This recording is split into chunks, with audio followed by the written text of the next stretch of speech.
ایک مسافر طیارہ ہائی جیک ہوتا ہے۔ کاٹھمانڈو سے دلی آ رہے انڈین ایئرلائنس کے ومان کا آج اپہرن کر لیا گیا ہے۔ لاہور میں لینڈنگ نہیں ملتی، دبئی ایکشن کی اجازت نہیں دیتا اور آخرکار جہاز طالبان کے قندھار میں جا اترتا ہے۔ سوال یہ ہے کہ یہ سب آخر کیوں ہوا اور اس کے پیچھے اصل کھیل کیا تھا؟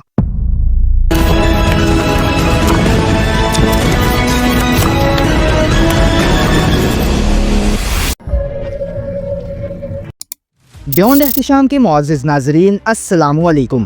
ہسٹری آف پاکستان کی ایک اور نئی ایپیسوڈ میں خوش آمدید۔ ناظرین، ایک بھارتی مسافر طیارہ IC-814 24 دسمبر 1999 کو نیپال کے شہر کھٹمنڈو سے دہلی جا رہا تھا کہ اسے کشمیری حریت پسند تنظیم حرکت المجاہدین کے 5 ارکان نے ہائی جیک کر لیا۔ اس طیارے میں 179 مسافر سوار تھے۔ ہائی جیکرز نے پائلٹ کو طیارہ لاہور لے جانے کا حکم دیا، مگر طیارے میں اتنا فیول موجود نہیں تھا کہ وہ براہ راست لاہور پہنچ سکتا۔ چنانچہ طیارے کو امرتسر ایئرپورٹ پر اتارا گیا۔ یہ وہ موقع تھا جہاں بھارت طیارے کو ہائی جیک ہونے سے بچا سکتا تھا، لیکن بھارتی سیکیورٹی ادارے اس میں ناکام رہے اور طیارہ دوبارہ پرواز کر کے لاہور کی جانب روانہ ہوا۔ اس وقت بھارت میں IB کے سربراہ اجیت دول تھے۔ اس ناکامی پر انہیں بھارت کے اندر شدید تنقید کا سامنا کرنا پڑا۔ دوستوں، طیارہ امرتسر سے اڑ کر لاہور کی فضائی حدود میں داخل ہوا اور لاہور میں لینڈنگ کی اجازت طلب کی، مگر اسے لینڈ کرنے کی اجازت نہیں دی گئی اور لاہور ایئرپورٹ کی لائٹس بند کر دی گئیں۔ جب طیارہ کریش لینڈنگ کے قریب پہنچ گیا تو اچانک لائٹس آن کر دی گئیں اور یوں طیارہ لاہور میں لینڈ کرنے میں کامیاب ہو گیا۔ ناظرین، طیارے کے لاہور پہنچنے پر بھارت نے پاکستان کے سامنے 2 مطالبات رکھے۔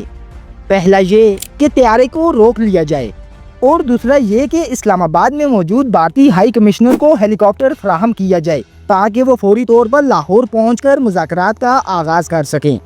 پاکستان نے طیارہ روکنے سے انکار کر دیا، البتہ بھارتی ہائی کمشنر کو طیارہ فراہم کر دیا گیا۔ ادھر ہائی جیکرز نے بھی پاکستان کے سامنے 2 مطالبات رکھے۔ ایک یہ کہ طیارے کو ریفیول کیا جائے اور دوسرا یہ کہ کچھ مسافروں کو پاکستان میں اترنے کی اجازت دی جائے۔ پاکستانی حکام نے طیارے کو ریفیول تو کر دیا، مگر مسافروں کو اتارنے کی اجازت دینے سے انکار کر دیا اور طیارے کو فوراً پاکستان سے نکل جانے کا حکم دے دیا گیا۔ ناظرین، ریفیولنگ کے بعد طیارہ دبئی ایئرپورٹ کی طرف روانہ ہو گیا۔ دبئی میں 27 مسافروں کو رہا کیا گیا، جن میں ایک زخمی مسافر بھی شامل تھا، جو بعد میں زخموں کی تاب نہ لاتے ہوئے ہلاک ہو گیا۔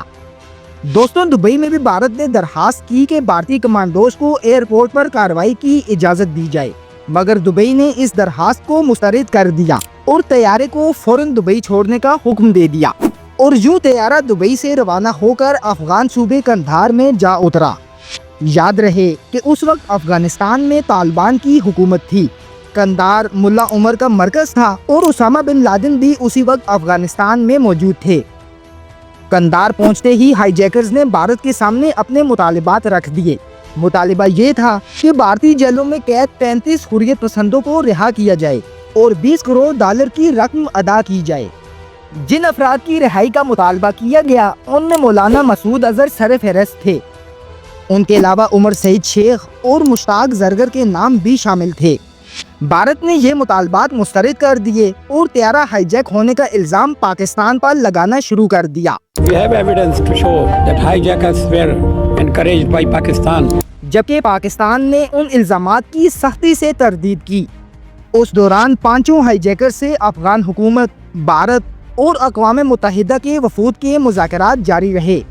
آخرکار 6 دن بعد یہ معاملہ اس انجام کو پہنچا کہ بھارت نے مولانا مسعود اظہر، عمر سعید شیخ اور مشتاق زرگر کو رہا کر دیا۔ ان تینوں قیدیوں کو لے کر بھارتی وزیر خارجہ جسونت سنگھ خود ایک خصوصی طیارے کے ذریعے قندھار پہنچے۔ قیدیوں کا تبادلہ ہوا اور بھارتی طیارہ اور شہری واپس بھارت روانہ ہو گئے۔ قندھار میں رہائی پانے والے افراد کی ملاقات اسامہ بن لادن اور ملا عمر سے بھی ہوئی، جس کے بعد افغان حکومت نے ہائی جیکرز کو 10 گھنٹے کی مہلت دی کہ وہ افغانستان چھوڑ دیں، ورنہ انہیں زبردستی نکال دیا جائے گا۔ چنانچہ ہائی جیکرز اور بھارتی جیلوں سے رہا ہونے والے تینوں افراد قندھار سے گاڑیوں کے ذریعے نامعلوم مقام کی طرف روانہ ہو گئے۔ یہاں یہ بات بھی یاد رکھنے کے قابل ہے کہ یہ وہی مولانا مسعود اظہر ہیں